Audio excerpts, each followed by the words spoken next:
Okay, so I wanted just to make an overview of the new truck.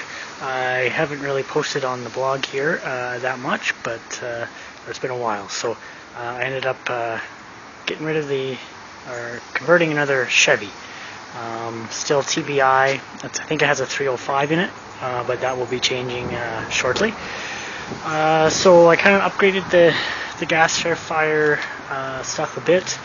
Still the same gasifier, same heat exchanger, and I switched up the hay filter with a 55-gallon drum instead of another propane tank, cutting down the weight and whatnot.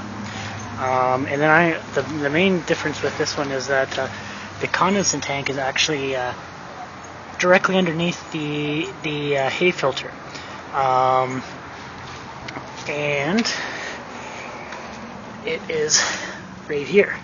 I originally made it out of a gas tank, an old gas tank out of a truck, but the vacuum pressures were too much and it imploded.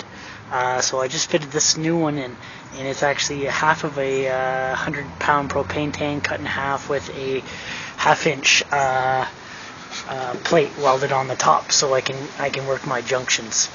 The reason for putting the condensate tank up in the front is it stays out of the crap when you're driving in the wintertime.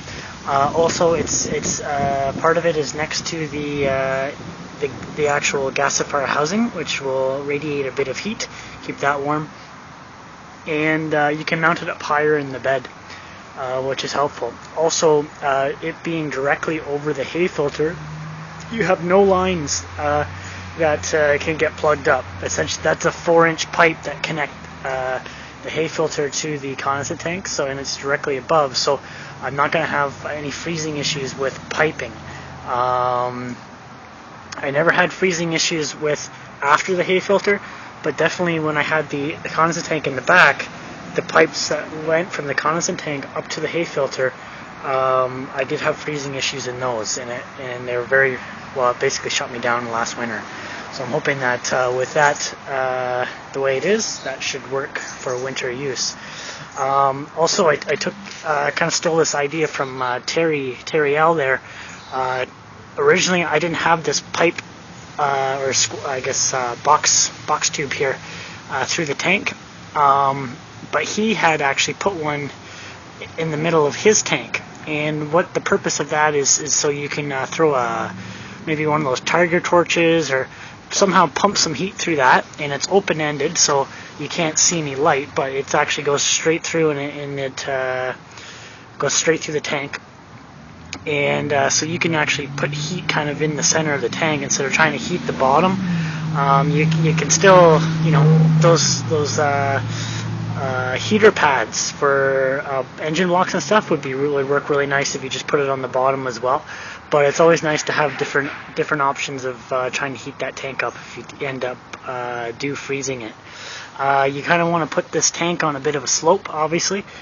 It would be perfect to be actually on the other side of the truck, because typically your roads are kind of, graded so that so they run the water and whatnot. So typically when you stop on the side of the roads, or if you're parking on the road or anything like that, the truck is typically leaning towards the passenger side, which would make it perfect if you were to drain your tank on that side. The unfortunate thing about it is that it just doesn't work with this type of design, because your gas tank is actually you don't typically want to put your gasifier over top of your gas tank. You probably want to keep that as far as possible, and since the gas tank is on the driver's side, you typically have to use the condensate tank on the driver's side. That just means that I don't know, you got to be kind of clever on where you dump these things. You can kind of, if there's no one coming, you can pull off on the other side of the road there, kind of facing traffic, and obviously when there is no traffic, and then drain it that way, or set up just only do your draining at home and have it graded the way that it would drain. You can definitely put a kind of a slope on the tank like so. But obviously it's going to have to be pretty substantial if you want to be draining with the grade of the road being the way it is. What else? That's about. I changed up the cooling rails here.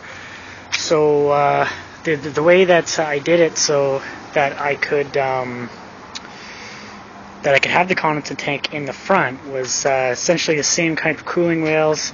They'll come down, and originally it would come down through this coupler, and then my tank would just have a pipe that ran down, and it would be underneath.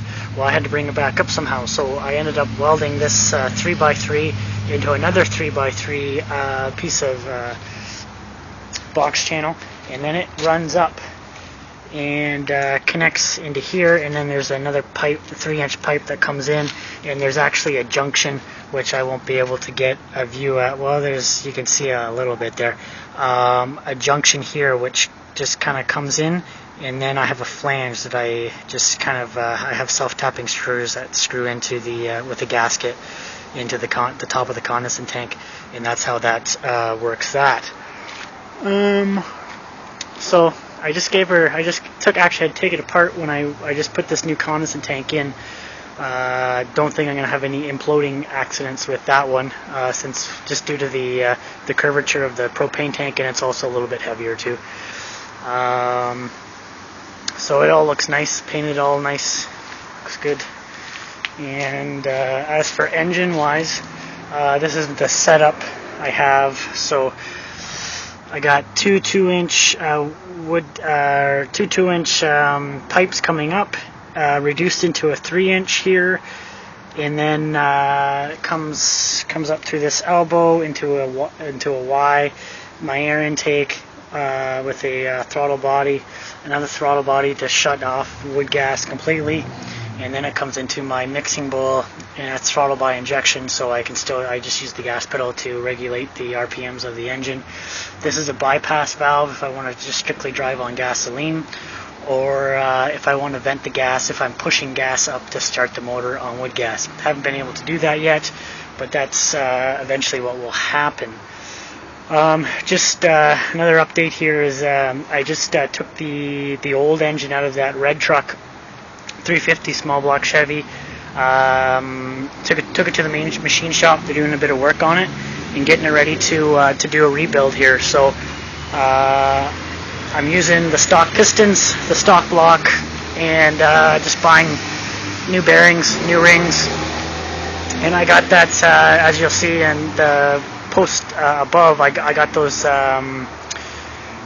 Vortex cylinder heads, which I'll be throwing on. I got a cam for it, which I'll post the stats on it. So I'm looking at about 10.5 compression or so, maybe a little bit higher, a little bit less. Just I kind of roughed it in with the stuff that I got. So a little bit higher compression than this engine now, which is probably about an 8 to 1, 8.5 to 1 when it was new, but it's got some miles on it and it's actually smoking quite a bit, so I imagine even less than that. So we'll be putting that together hopefully before the snow comes. Otherwise I'll have to wait till the spring to put it in, because I just really don't want to be underneath the truck. I got nowhere to put to do work in a warm shop, so either I get that done or I don't, type thing. And that's about it with this truck. It's running pretty decent, just lacking a little bit of power, but that's just due to the engine and the extra weight of everything. So this is the air intake valve. This is wood gas on and off. This is my idle control, which is a lot better than the other truck that I was running. And this is the bypass to just strictly run on gasoline, or to vent when I'm pushing wood gas up. I put this little thing in here. This is the same as these rheostats for your light dimmers. Hook that up to the fuel pump, and I can kind of vary the voltage on the fuel pump, and be able to drive hybrid mode that way. I don't really have too much stats on how efficient that is. Definitely I get it's pretty much all the way off when I'm driving with the injectors on, obviously. And I can cruise a lot nicer on the highway if I'm having trouble, or even it helps too. I can kind of get up to speed while still pulling on the gasifier, and then I can turn this right off. And typically, it takes all the horsepower on acceleration, with the acceleration. So when you're up cruising, it doesn't the gasifier and the seems to be able to handle that. A lot better than trying to get up to speed type of thing. Still got the air fuel gauge, which is working nice, and these don't do anything. They're just kind of space holders. I did have a bunch of stuff, but trying to simplify, and that's about it. So the big difference with this one is she's got the 4x4, a little bit heavier of a truck, but the 4x4 works good. And obviously I put this big deck on it, and it's actually you can see on a typical 8-foot box, you would end here. I added an extra 2 feet. If I was to do it again, I mean, this comes in handy. It's a nice little platform, but I mean, it's just as handy as a tailgate. But it's a little less complicated, and I don't know, the hell. I want an 8-foot box.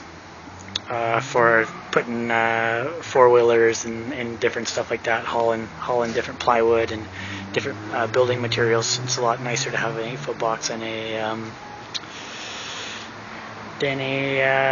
6-foot box. And then there's my tailgate, which basically just is pretty redneck. I just kind of slide it in on both sides. There's little 2 things, and that's the tailgate. Keep any wood in and whatnot. So that's about it, and that's the updated thing, and I'll try and keep the blog updated here as we go.